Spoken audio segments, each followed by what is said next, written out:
I came to HBS because I wanted to challenge what I knew before. I wanted to challenge the spaces and the assumptions that I'd been surrounded by for most of my education career up until that point.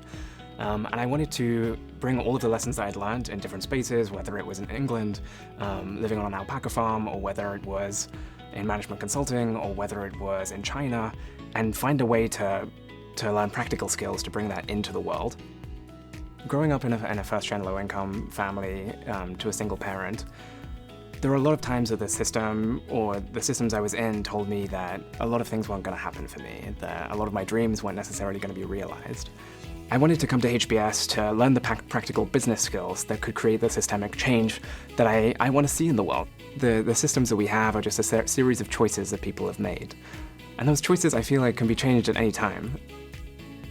Whilst I've been on this journey to try and figure out how do I create this career, how do I create this lifestyle, and this work balance that feels true to me and feels true to all of the aspects and identities that I hold, it's been incredibly valuable to be surrounded by people and be able to be in conversation with people who are also battling with some of those questions of how do I pursue a career that I can be proud of and one that feels really authentic to me. I think it requires a lot of vulnerability to constantly say, I don't know the right answer. I did work 3 internships across 5 continents.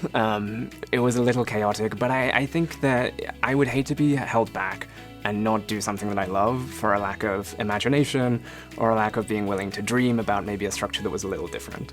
I don't know where I'm going to be in a year's time. I have no idea where I'll be in 5.